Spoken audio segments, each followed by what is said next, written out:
ध्यान करंतु सेवा करणार्थ श्रवण करंतु समस्त भक्ता भक्तमानंकर मनस्कामना पूर्ण करंतु महाप्रभु धावळे शिवाय नमः संसार सुखिया भक्तानंद देवार हरि बोल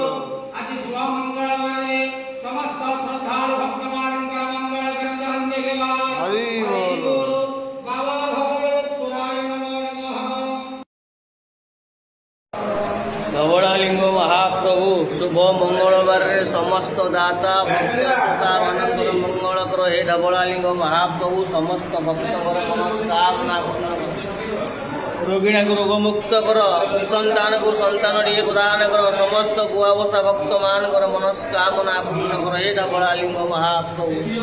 हर हर महादेव शिव शंभु हे धवळालिंग महाप्रभु।